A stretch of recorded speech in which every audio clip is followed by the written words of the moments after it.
한 번이라도 보게 되면 계속 보게 되는 장전 시황 시작한다. 모두 죽을지 모르는 국징어 게임이 시작되었다. 끝까지 살아남는다 해도 456억의 상금은 없다. 12월 9일 월요일 코스피 종합지수 2.78%, 코스닥 5.19% 급락하였다. 그간 잘 버티던 섹터조차 삼성전자와 키 맞추기가 시작되었다. 대통령의 질서 있는 퇴진을 위해 국장 섹터의 질서 있는 급락을 만들고 있는 과정이다. 개인은 전일 1.2조를 매도하였다. 금요일에도 7,500억을 매도하였기에 이 거래일이죠. 매도다. 개인이 연속 2일 대량 매물을 내놓아서 이게 급락의 결말을 맞이한 케이스는 손에 꼽는다. 오늘 3거래일차라 반등 시도할 수 있으나 섣부른 접근은 안 된다. 탄핵이냐 하야냐. 정치 이슈가 아니다. 국가원수이자 행정부 수반의 거취 문제인 것이라 한국의 외교로 직결되는 문제이다. 국민들은 무슨 죄냐? 죄는 있다. 알면서 뽑은 죄. 윤석열 당선 전에 전두환에 대해 쿠데타와 5.18을 빼면 정치 잘했단 분 많다는 발언을 했다. 여기서 윤석열의 가치관이 보이는 것이다. 위 둘을 빼고 설명할 수 없는 사람을 설명하려 하는 것은 목적은 수단을 정당화한다라는 개념만 광적으로 믿는 사람이라는 것이다. 목적도 없는 사람이라는 것이 문제였고 목적 없는 수단 남용, 수단 없는 목적 남발의 이념반이다. 5년 갈 뻔했던 것이 중단되었다는 측면에서는 긍정적이고 중단만 되었을 뿐 변화 없는 불확실성은 최대 악재다. 탄핵 국면 장기화 시 증시 급락으로 개인의 자산 감소는 빠르게 이루어진다. 증시만 빠지나 부동산도 냉각된다. 촛불 집회 나가느라 연말 연초 특수는 코로나 쇼크를 맞이할 가능성이 커지고 수출 입업체 여기저기서 예상치 못한 돌발 노이즈가 가능하다. 경기 침체가 아주 진하게 올 수 있다는 것이다. 정치는 곧 경제라는 것을 알려주듯 피치, 무디스, S&P 3대 신평사는 모두 한국 상황을 우려하고 있다. 현 상태로 해를 넘긴다면 내년에 필시 국가 신용등급의 하락이 나올 것이며 원달러 1,500 돌파의 참사를 우리는 보게 될 가능성이 있다.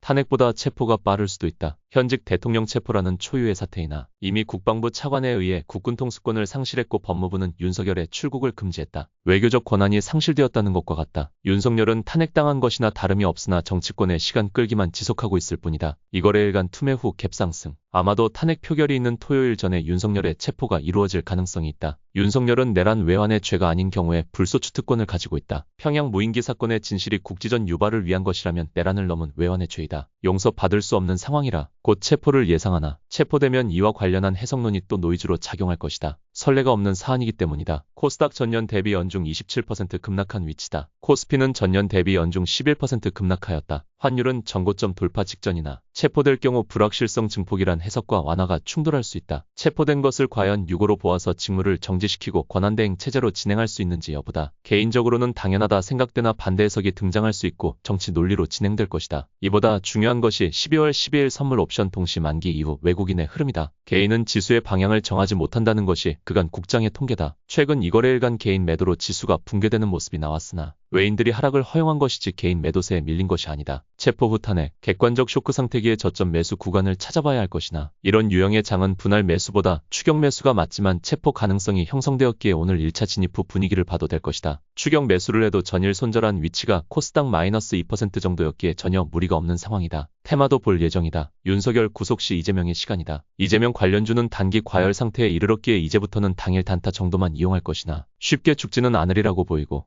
경협 관련주는 문재인과 김정은의 도보다리 회담은 희망으로 트럼프와 김정은의 하노이 회담은 절망으로 이후 윤석열 정부 출범과 동시에 남북 관계는 완전히 파탄이 났다. 돌이킬 수 없을 것 같지만 남북 관계의 역사는 늘 이랬다. 이재명이 돌아올 경우 7년 만에 다시 희망이 생길 수 있다. 이와 관련한 기대치가 반영될 수 있기에 1차적으로 경협 관련주에 주목한 뒤 이후 인덱스 포지션을 형성하여 내년을 보자. 이상 시황 맛집 내일 같은 날이었다.